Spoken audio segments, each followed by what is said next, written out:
Hey everybody, welcome back to the K2N Online Paddle School. We're back here with episode number 20 of the K2N blog. This episode is revolving around the gratitude and appreciation that I have on behalf of K2N and myself personally for some of the donations that our club has received. The first one that we'll go over is receiving a 10-person dragon boat from Village's Dragon Boat. The conversation came up for us to be the beneficiary of this boat after our boat was damaged and destroyed in Hurricane Helene. Everything worked out in a way that allowed us to receive it, and this opens the door of versatility within our organization to use the 10-person boat to fill the 20 and the 10 and to race amongst these two different boats, which allows us again to be a little bit more dynamic when running practices and trying to host new paddlers and spark that interest in their paddling journey. A huge thank you to Bill for thinking of our organization, being our point of contact to allow all of this to happen and helping with the delivery yesterday. I mentioned in the vlog when the Dragon Boat was destroyed that this was something that was in the works, and the graciousness of the paddling community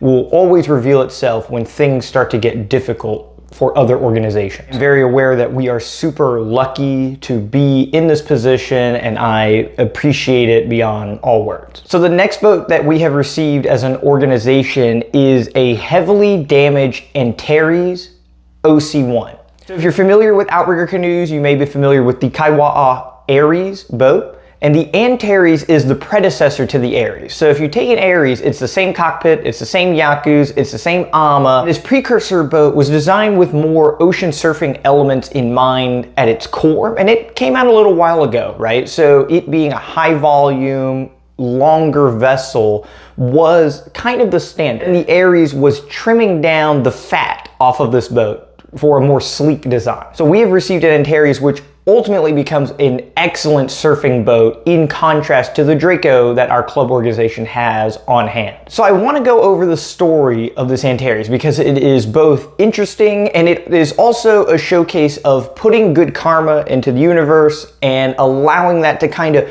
manifest itself. And by good karma, I just mean when you do things for people out of the goodness of your heart, right, you are likely to receive the same treatment back, right? And it's terrible to think of it in such a context because it's not a transactional thing, right? When I'm actively trying to help somebody, I'm just doing it because it's the right thing to do, right? But it is very nice to receive some of that goodwill back to you. So it's the same with the Dragon Boat, and it extends here to this OC1. So the person that donated the boat to us in 2022, this boat was stolen off of the top of their car in front of their house. The Yakus and the AMA were either inside the vehicle or inside the home. And so the only thing that was stolen was the hull. No seat, no Yakus, no AMA. And so if you know Outrigger canoes, basically a hull by itself is useless, right? It is impossible to balance. It is not comfortable without the proper seat on there. So it is an unusable item. Here in the past at K2N, we have had kayaks stolen, right? I have left boats at our boat yard near the Dragon Boat, and the smaller vessels have been taken before. So from that prior experience, I had an idea of where these boats end up and how they are exchanged after a period of time, right? So like most stolen goods, you have to get rid of it, right? Like you're trying to turn this into money or trade it for another item. And so with our kayaks, what ended up happening was they were traded a few times until the person that received it didn't realize they were stolen. So they were okay with posting them publicly for sale. And I spend a lot of my time looking at Craigslist and looking at Facebook Marketplace for all kinds of paddling related items. Sure enough, I see racing kayak. And there it is, it's my vessel, right? So I'm armed with a police report so I can go and try to get that back. And instead, I just contact them and say, hey, this is stolen, I have all this stuff. Instead of getting the police involved, if I can just come pick it up, we're square and even. And the people that ended up with them were teenagers, right? They would trade them for marijuana or alcohol or something. One of the kids, I went to his house, picked up the vessel. His mom came out, lectured him. He's never gonna do this again. I can't believe this is so embarrassing. So I felt like his punishment was just because he was in a household that would hold him accountable. And I didn't want to get him in trouble. I just wanted my damn boat back, right? So this is something that I've gone through in the past. So when this boat was stolen from the Tampa area, I put it on my search list, right? I knew that it would reappear under the title kayak, racing kayak, canoe, racing canoe, something of this nature. So I would just search for it every so often, right? I would just type it in and look, see what popped up. If something that was applicable to a racing kayak showed up that could help K2N, right? These are items that we purchase and use for club inventory. So some of it is kind of work related, being on the hunt. 18 months later, racing kayak, click, and I see it. It's a white and blue boat, and it's beat to hell, and it is spray painted on the side, but I see it and it's an Antares. This is the boat that went missing. It's listed for $100, I believe.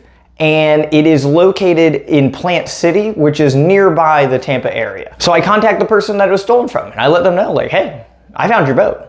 And because of my prior experience with my own stolen kayaks, I was trying to coach him on how to get the item back, right? So I was like, hey, if you got the police report, go over there with the police, pick this thing up. And he's like, oh, I didn't get a police report. And I was like, we got to switch gears, because if you spook these people, they are going to take the listing off, you won't know where it's at, and it's never going to appear again, right? They may destroy it.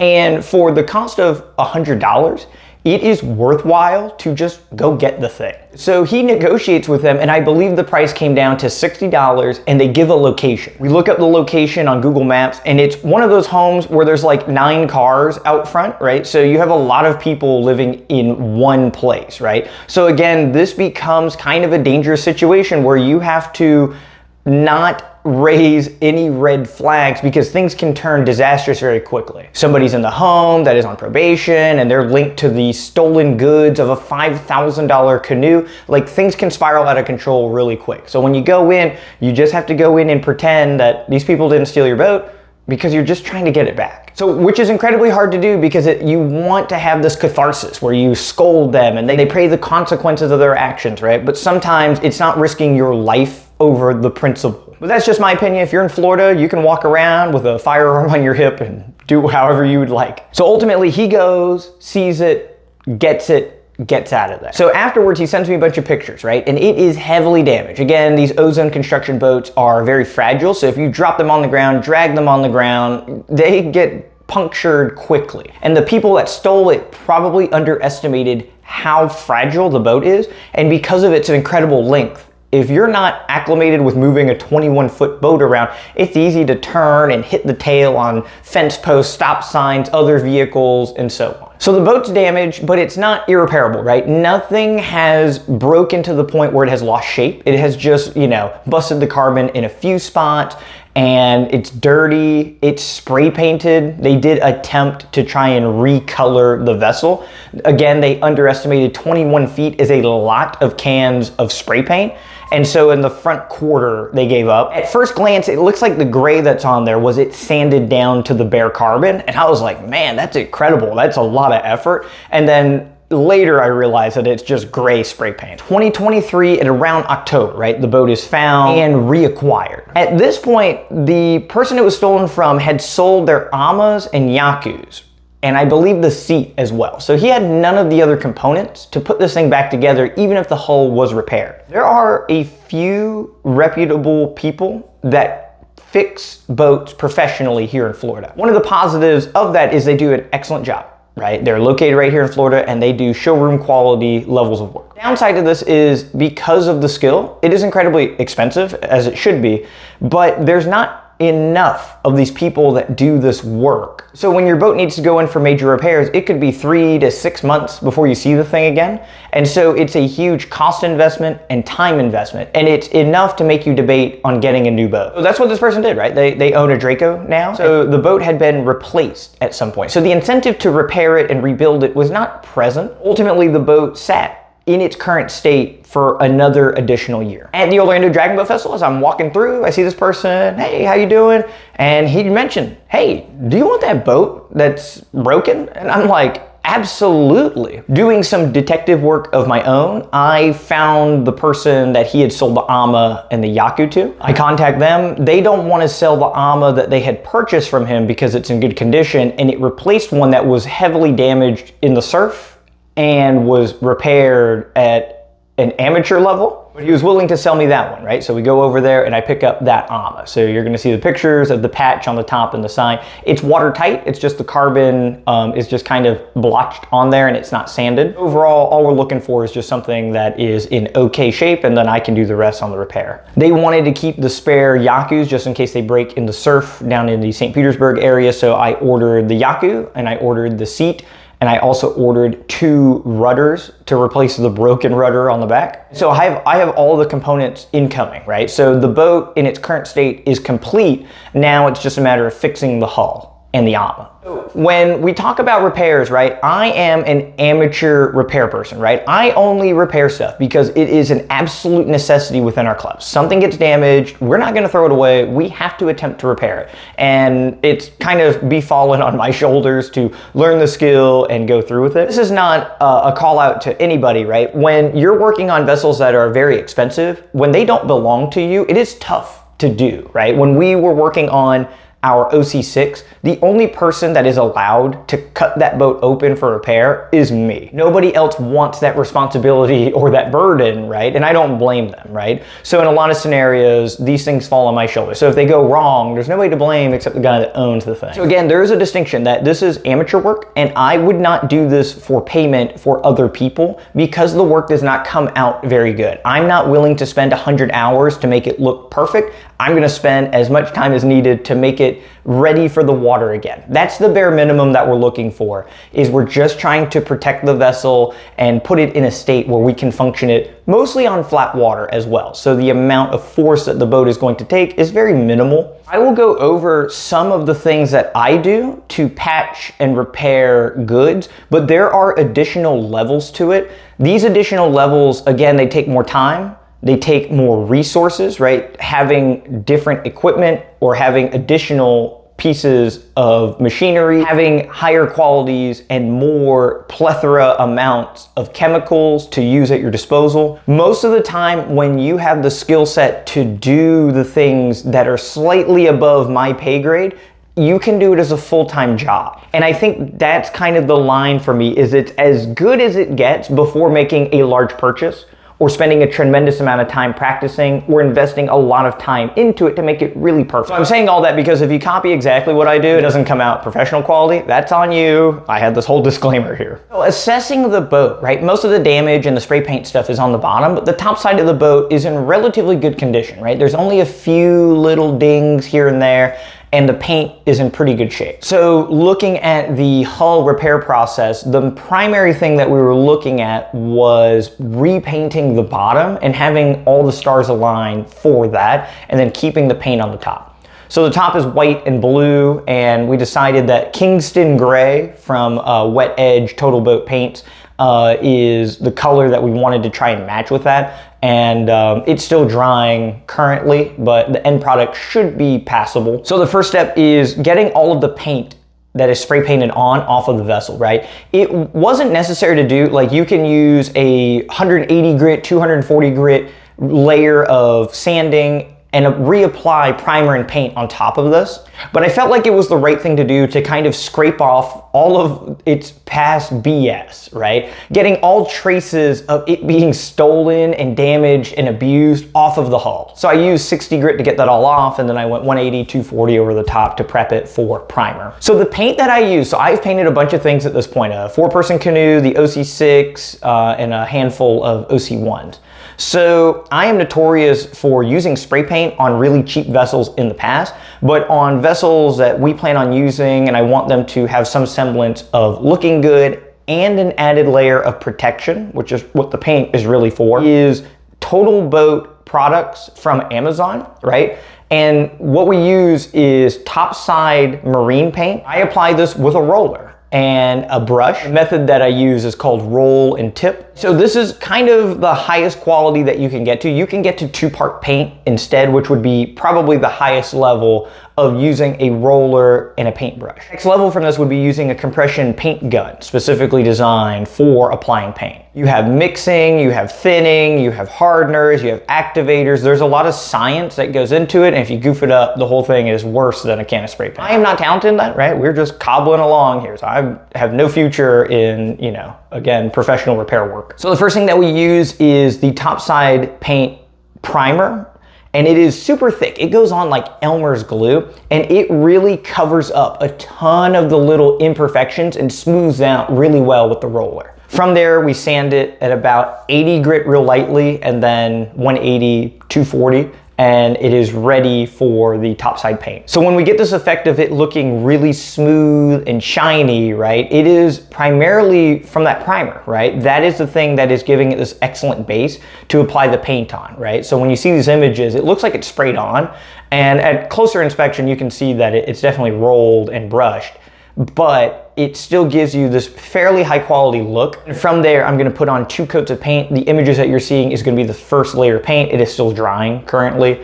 And I'll put on the second coat of paint, let that cure, and then the hull will be ready. So going back, so the carbon damage, there were some spots where the carbon was separated slightly, and I use what's called a fairing compound, which is like a 2-part mix that becomes like a putty. And it ends up being like an epoxy almost, but it's very thick. So it goes on like Play-Doh. So you can fill in the gaps in a lot of these spots, and it's easily sandable, but it's hard to break, right? And so it's an excellent product for applying in these just little cracks, just to give it a super smooth filler on the inside that has a low chance of breaking in the future. The carbon in these isolated spots is weaker, but when they're very small dings, the surrounding area is still very hard. You have the fairing compound, which is on the inside to give it more structural support, so it can't move around. Then you have the primer and 2 layers of paint over the top. So the amount that this little soft spot can flex is incredibly limited, which just nullifies its ability to spread over time. The location of these soft spots is really important as well, right? So if they're on like the side of the hull above the water line, the amount of flex that is gonna get while you're paddling is incredibly minimal. These damages occurred on land, right? So when you're holding a boat level and swinging around, it hitting things is the reason the damage is there. But when you're on the water, the amount of flex is mostly in an up and down way, not so much a side to side one. When assessing some of these missing carbon layers, right, using fairing compound as the only base works out excellent. Higher level up from that is reapplying carbon fiber, right? So it ends up being like paper mache, right? Where you have a piece of dry carbon fiber and you're gonna add in epoxy with like a brush to soak it in. And it's like having starch on newspaper where it's nice and wet and you can apply it to the surface that is missing carbon. So there were a handful of spots that had pretty big sections of missing carbon. And so these bigger spots have a lot more flex in them, right? So applying this carbon over the top gives it a lot more structural integrity, right? You can sand it down pretty smooth. The carbon ends up being pretty flush with the hull because there's a gap, right? And you're filling this gap with missing material. You sand it down really good, and any of the uneven spots, again, you can use fairing compound and you can just smear that over the top and it'll fill all those little grooves, right? Then another applying of sanding and you can get a very clean, smooth effect. Fairing compound goes on this really gross color of green. One, so you can identify where it's at easily. But when you're applying fairing compound, the only downside to this product is you must plan to paint over it unless you want these gross booger looking stains all over your boat. So in this case, again, we're repainting the entire bottom, so all these green spots are no big deal. So on the bottom side, there's like a half dozen of these things that need carbon or fairing compound, and overall, the boat is in pretty good shape. After the bottom side paint is completed, the top side will have to get another layer of cleaning, and then we'll assess if I want to repaint the top or if we're going to leave the factory white and blue and just try to polish it up and just try to touch up paint some of the little dings here and there. With the AMA, the center of it had buckled at a certain point, and so there's large pieces of carbon that have just been put on there. If you don't sand it, it's never going to be flush. So the first thing was just taking high grit sandpaper and sanding it. My goal was to tape off a middle section of it, and I was gonna paint it the same Kingston gray, but I had a can of blue that I had used on a previous boat that was pretty close in color, and so I was okay with it not matching because it doesn't stick out that much, but it's able to cover up this large area.